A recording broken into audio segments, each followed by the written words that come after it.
Well then, it's time.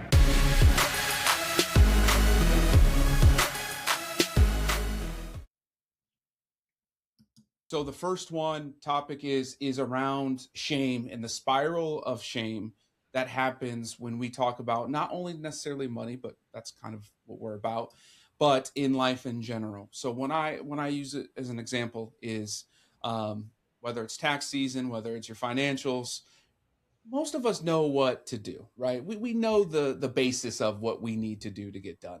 The problem is then we have to choose something, right? We have to choose to get new tires on our car.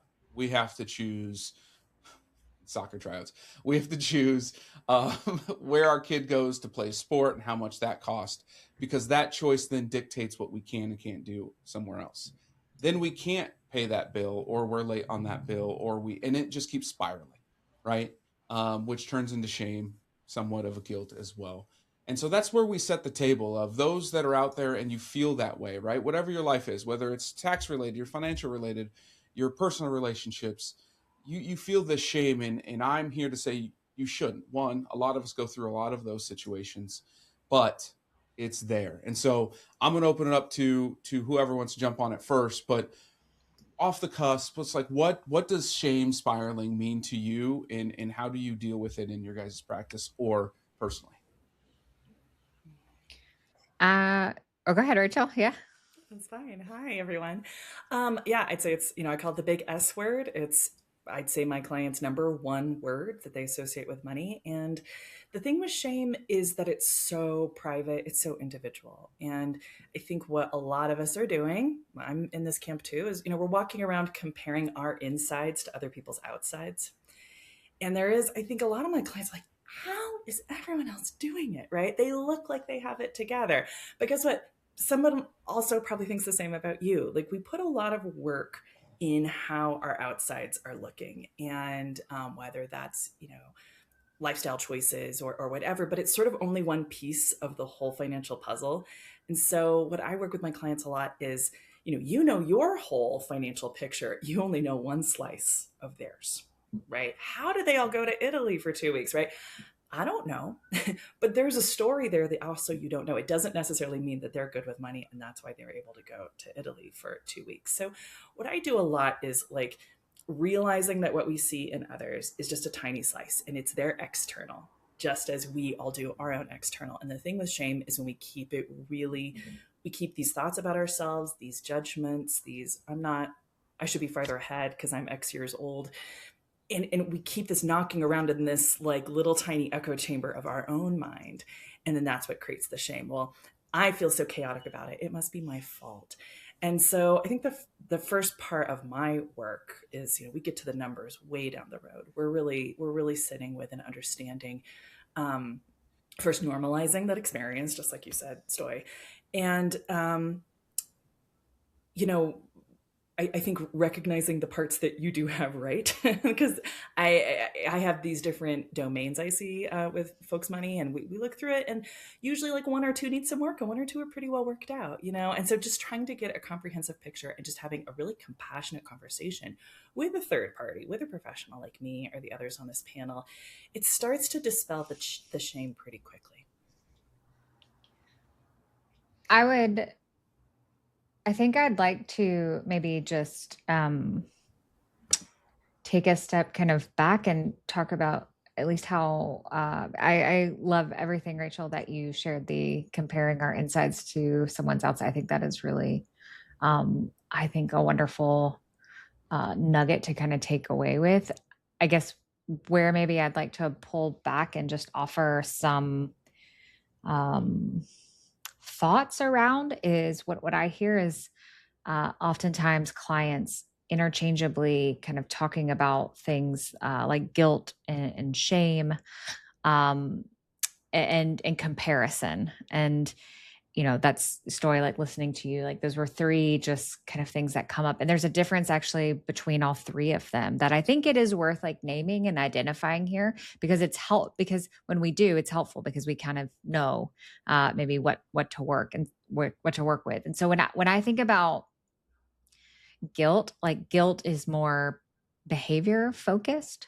The thing that I did I did something that was wrong or that I'm not proud of, or I feel badly that I spent money on this and not that. Like that is a behavior. When we talk about shame, at least in the therapeutic like context, shame is more tied to who I am as a person, like my character, what I think about me individually. So, and that can be tied to what I do, right? But shame is different than I feel bad that I spent money on, or it's different from guilt. And that guilt is I feel bad that I spent money on this. Shame would be more I am a bad person. I am bad with money. I make bad choices. Like I am bad, right? It's this characterization of like who we are and how we approach like navigating and walking through that can be very different. I think that comparing, so, for those of you familiar with Brene Brown, like, look, goddess, love her. Would love to be BFFs with her. She talks about, comparison is the thief of joy. I don't actually entirely agree with that. Because I actually think that on some level, comparison can be helpful, healthy, and motivating. And I also think that guilt can be helpful, healthy, and motivating as well. What we're talking about though is shame, in this characterization of I am a bad person, like I am bad, and how I think about myself is bad. And so I offer that at least kind of starting out, because I think it's important that we suss that out, because it is different. And so for those like listening where you feel like, I just feel bad about some of the financial decisions that I make. Like, I don't think that I am bad inherently, like with money, or that I am an irresponsible person, but I just think like, I don't make like great choices. Like that's an important, I think, just, psychological distinction to be able to name, because how we then approach it, Rachel, as you were saying, kind of there, it can look a bit different. Yeah, I totally agree with what Ashley is saying, and that distinction and that awareness of the distinction is so important, especially when guilt is saying, I made that mistake, but shame is saying, I am the mistake and I am failing in that way. And I think it's, different people come to shame for different reasons. Sometimes it's worth, safety, identity, belonging. There's so many different things that really, and it could be a combination of all of them as well. So that awareness, I think, is so key, and really starting to separate fact from what the mind is just assuming to be fact. Like the company, is having a setback. I'm experiencing a delay. That doesn't mean that I'm failing. It doesn't mean that I'm not capable of moving this forward. So that distinction and being able to do exercises like that really takes a lot of the emotional weight out of the subconscious and bring it into the open, where you can actually start to work with it. So I love that. Yeah, you guys talking it's, I'm not even thinking about it from like a line of what I do as a marketer, but being a business owner. And I'm having this conversation a lot right now around just finances and the shame that goes behind, like when you're late on your bills and paying contractors and things like that. And one of the things that I'm noticing most is that transparency is extremely important. I'm having a lot of conversations around this topic, and the thing that's really shedding light is the transparency. So it's like in those moments when we're feeling that shame, right? I felt it this morning. Like, I didn't know we were getting on this call. And like I felt it this morning. And so, I'm finding that having these conversations is really helping with that. And the more that we can be transparent and talk about that shame, I think is going to lessen the burden of that shame too. Yeah. How natural is it? Like how normal is it? Normal, right? Quote unquote. I'm not normal, so that's probably the wrong word. But how natural is it as a human to feel shame, like to go into that spiral more so than the positive side? I mean, I don't know about you guys, but I think I probably hit that shame factor first before I think about the positives, right? I think it's complete human reaction. And now, if you're somebody who doesn't like taking accountability, that's a different story. But I think that, for us, as people who take accountability, people who have integrity behind what they do, that shame plays a huge role. And I think that's the first emotion I probably feel when I'm starting to feel any type of way about money or finances or my business as a whole, is that shame. I think there's a level of conditioning like that happens. Like, when I was practicing more heavily, like just clinically, like what I would notice is that for those that go to shame quickly, there has been a history of conditioning of going there. So I like to explain it. A lot of things is like, imagine like you're walking in the woods, and there's a very clear path. A path that you could take, and you can see it. It's pretty clear. You don't see brush like hanging over. Maybe it's even paved. Maybe there's even some guardrail, right? But it's a very clear and obvious path. And that's a little bit how like our brain works, like over time, like from a conditioning, like the path that like our brain takes over and over and over again, it's going to make it easy to take when we come to a situation or a scenario like, hey, I messed up, right? Well, gosh, I'm just a bad person. Like, I'm just terrible. I'm just so irresponsible. Like, our brain is naturally just going to take that very clear path, right? And so, and that may not be a great thing. Like, it doesn't mean that this is a positive thing, but like our brain is going to take certain paths and follow them. The more that we do it, the more we walk in the woods, the more we, chop down trees. If we're building a new trail, right? It takes a lot of work. It takes a lot of intentionality, and it's not easy. And so going to shame, like moving to shame, to me, for clients, for people who can go there quickly and easily, to me, that's an indication of like, oh my goodness, like you've been going to this place for probably like a while. This is something you've been doing like a long time. Is it normal? Well, yeah, I mean, it's normal in the context of like that person because that's their default. That's like what they're like used to. Is it helpful? Probably not. But it does make sense, right? Because all behavior like makes sense in context. And so it makes sense. It may not be helpful. It might be unwanted. But it sounds like that's just part of their individual human like conditioning. Yeah, and I think whether it expresses as guilt or shame or comparison, we are inherently such social creatures. I mean, the most introvert person is still so social. And we've got all these parts of our brain running this program of like, am I safe? Am I safe? And a big question or big answer behind am I safe is, am I accepted by the people around me? And so I think that's the calculus we're just running constantly. Where do I measure up? Not in terms of am I better than, but will I be accepted? Am I doing the same things as the people around me?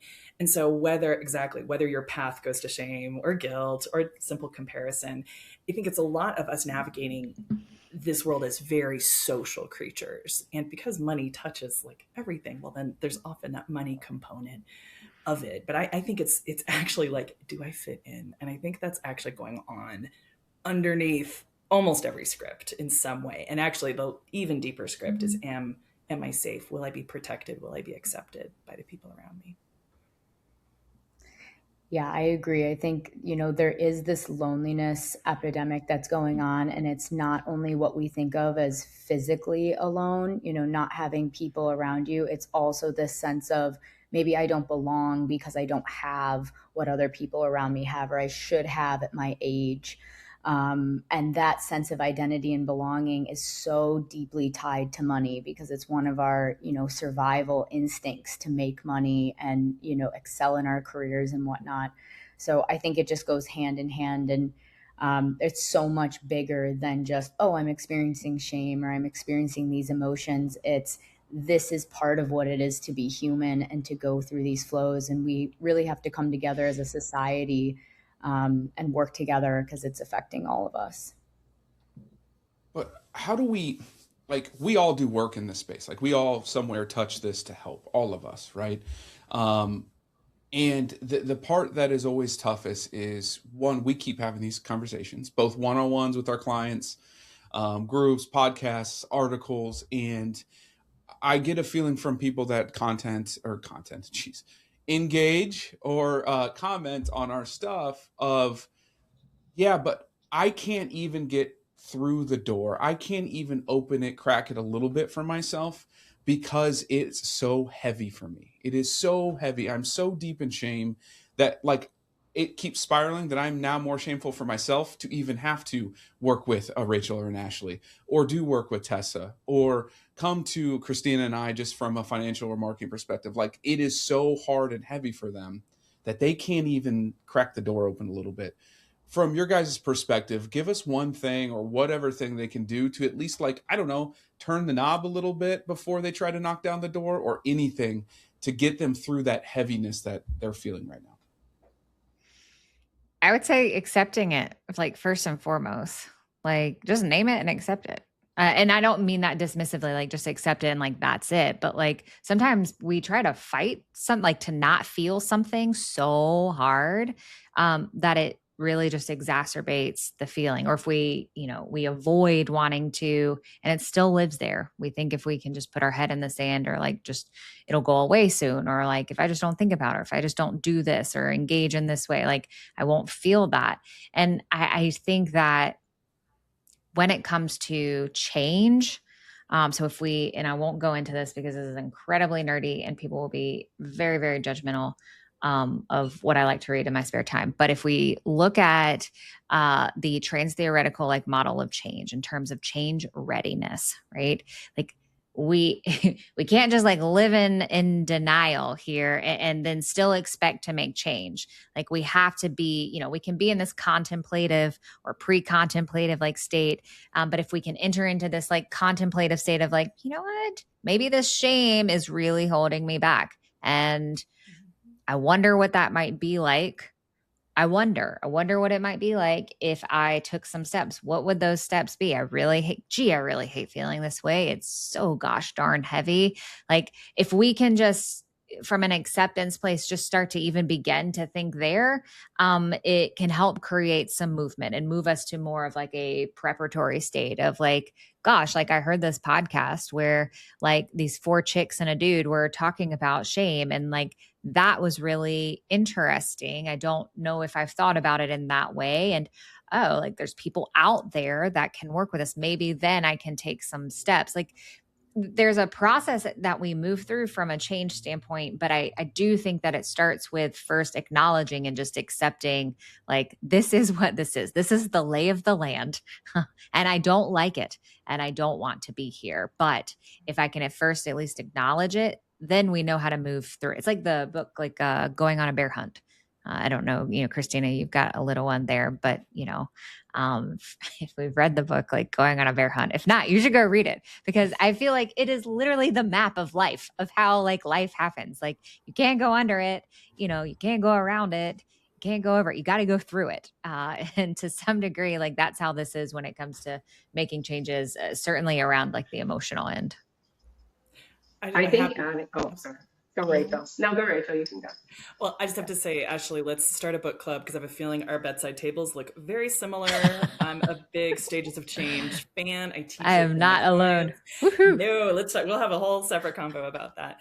Yeah, I really agree with that. And I think also like being a financial therapist, I really want to spread the word that financial trauma is a real thing and it is everywhere and it's worth treating. Right. And if you have that kind of like nervous system reaction of like, hell no, or like blocks, huge fear, you want to run for the hills. This is not a cognitive process. This is a physiological, your body feels in danger around the topic of money.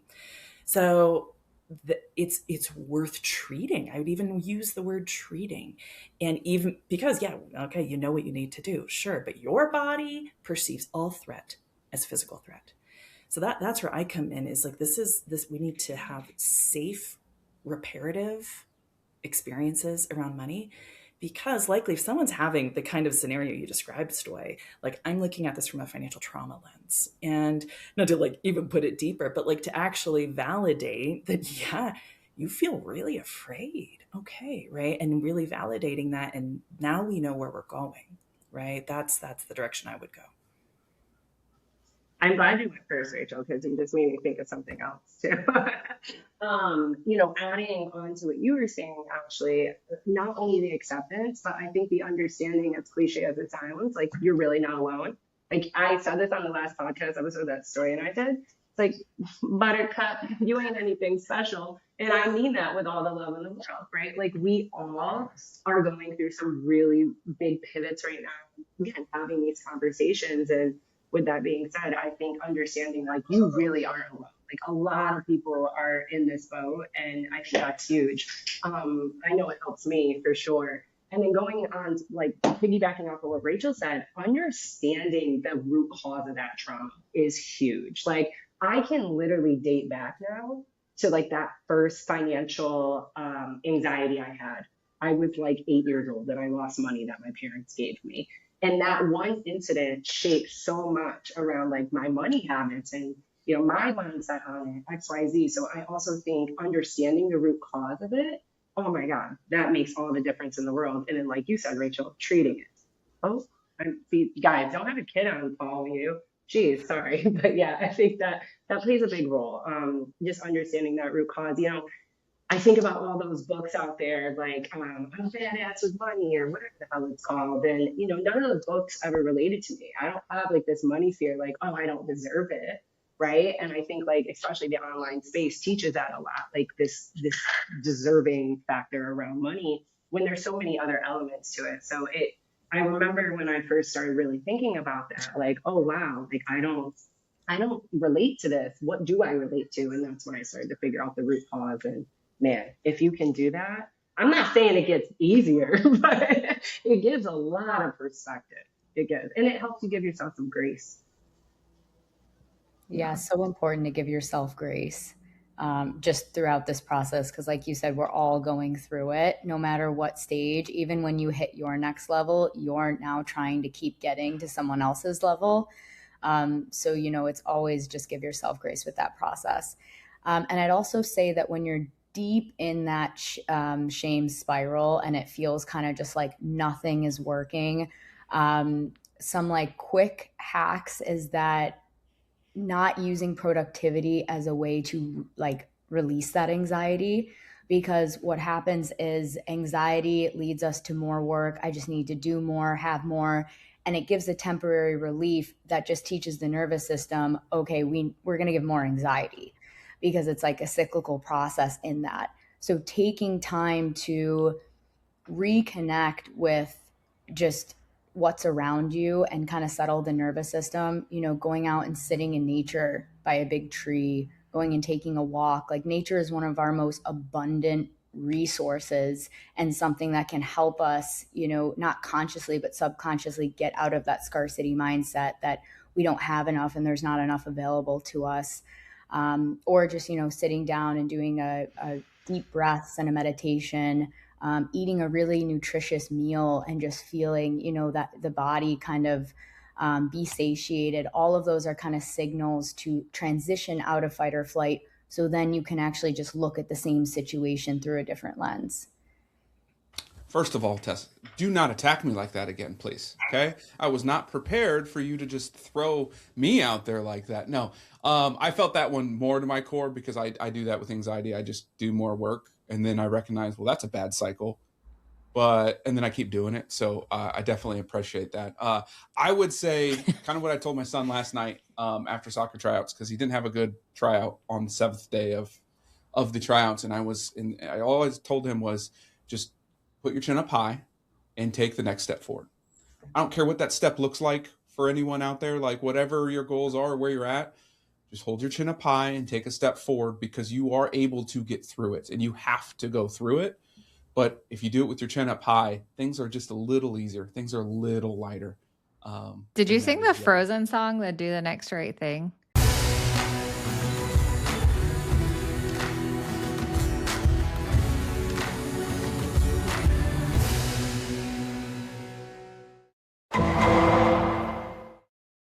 The preceding program was sponsored by Black Mammoth. Any awards, rankings, or recognition by unaffiliated third parties or publications are in no way indicative of the advisor's future performance or any individual client's investment success.